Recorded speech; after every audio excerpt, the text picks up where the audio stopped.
परिचय।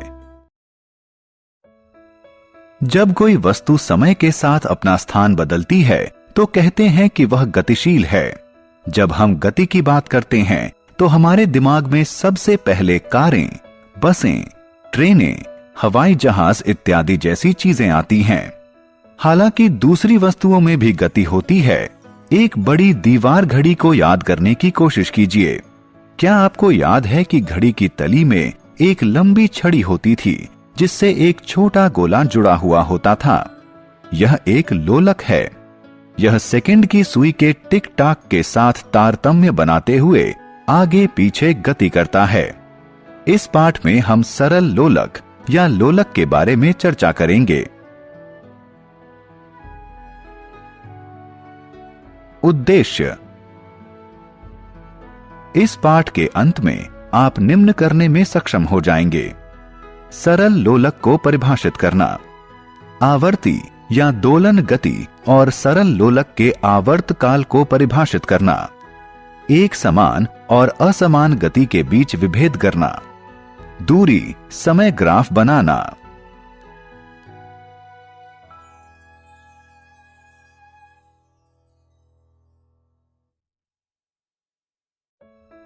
घड़ियां। क्या आपने कभी दीवार घड़ी को ध्यान से देखा है? एक साधारण दीवार घड़ी या कलाई घड़ी में एक वृत्ताकार डायल होता है जिसमें 3 सुइयां होती हैं।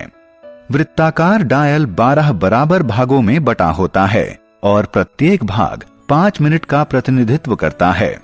डायल को ध्यान से देखने पर आपको पता चलेगा कि डायल में 60 छोटे भाग भी हैं। एक छोटा भाग 1 मिनट के बराबर होता है। सबसे लंबी सुई जो सबसे तेज चलती है उसे सेकंड की सुई कहते हैं। यह 1 मिनट में एक चक्कर पूरा करती है। सबसे छोटी सुई जो सबसे धीरे चलती है उसे घंटे की सुई कहते हैं। यह एक चक्कर 12 घंटे में पूरा करती है। जो सुई घंटे की सुई से बड़ी और सेकंड की सुई से छोटी होती है उसे मिनट की सुई कहते हैं। यह सेकंड की सुई से धीरे लेकिन घंटे की सुई से तेज चलती है। यह एक चक्कर 1 घंटे में पूरा करती है।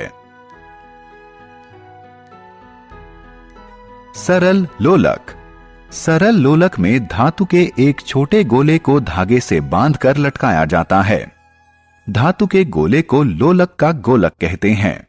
धागा जिससे गोलक बंधा होता है वह नीचे की तरफ से खुला होता है और ऊपर के सिरे पर एक स्टैंड से बंधा होता है। जब लोलक गति नहीं कर रहा होता तो कहते हैं कि यह विराम अवस्था में है। विराम अवस्था की स्थिति को लोलक की माध्य स्थिति या साम्य स्थिति भी कहते हैं। सरल लोलक की गति। मान लीजिए कि किसी सरल लोलक का गोलक साम्य स्थिति में है।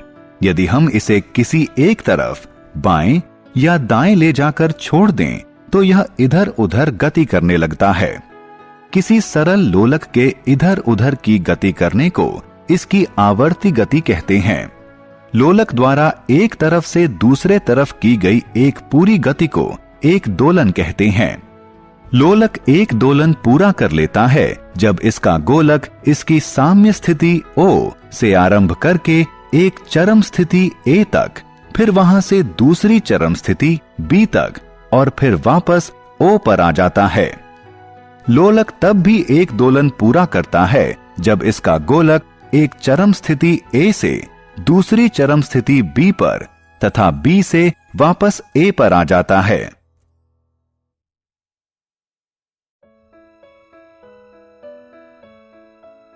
सरल लोलक का आवर्त काल। लोलक द्वारा एक दोलन करने में लिए गए समय को एक आवर्त काल कहते हैं। आप इसकी गणना इस साधारण अभ्यास द्वारा कर सकते हैं। एक सरल लोलक लीजिए, इसे विराम अवस्था में आने दीजिए। साम्य स्थिति को O के रूप में चिन्हित कीजिए। अब गोलक को एक चरम A स्थिति पर ले जाइए और इसकी स्थिति को नीचे की जमीन पर चिन्हित कर लीजिए। विराम घड़ी को चालू करके उसी के साथ साथ गोलक को छोड़ दीजिए। जब गोलक चरम स्थिति A पर वापस आए तो समय दर्ज कर लीजिए। इस गतिविधि को दोहराइए। इस बार माध्य स्थिति O से शुरू कीजिए। लोलक द्वारा O से A से B और फिर B से O तक एक संपूर्ण दोलन में लिए गए समय को दर्ज कर लीजिए। दर्ज किया गया समय एक सरल लोलक का आवर्त काल है। समान गति और असमान गति। किसी वस्तु की गति को उसकी चाल के आधार पर दो भागों में बांटा जा सकता है। यदि किसी सरल रेखा के अनुदिश गति करती हुई वस्तु की चाल परिवर्तित होती रहती है तो इसकी गति को असमान गति कहते हैं। उदाहरण के लिए, एक बस अपनी लंबी यात्रा के दौरान विभिन्न समय पर भिन्न भिन्न चाल से चलती है, अतः इसकी गति असमान गति है। यदि कोई वस्तु किसी सरल रेखा के अनुदिश नियत चाल से गति करती है तो इसकी गति को एक समान गति कहा जाता है। जैसे एक कार छोटी दूरी की यात्रा के दौरान एक ही समान चाल से चलती है।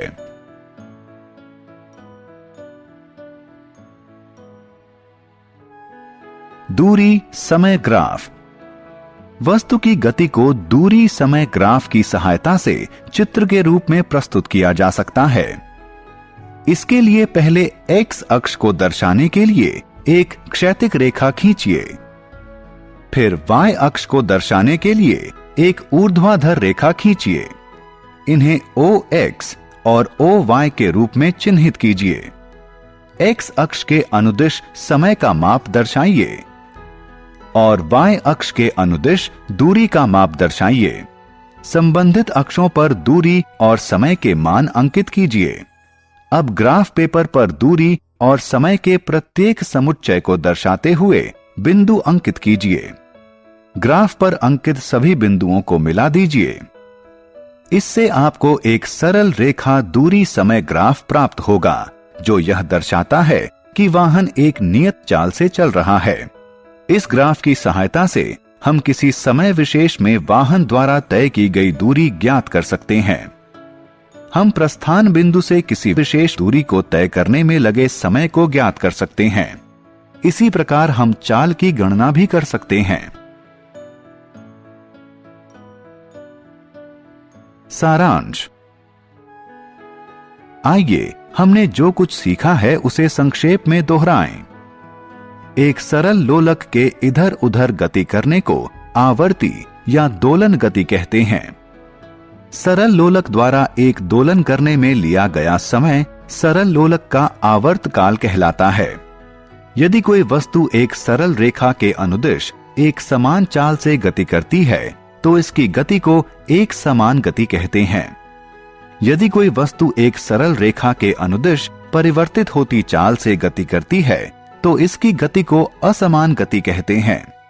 किसी वस्तु की गति को दूरी समय ग्राफ की सहायता से चित्र के रूप में दर्शाया जा सकता है। समान चाल से चल रही वस्तु का दूरी समय ग्राफ एक सरल रेखा होता है।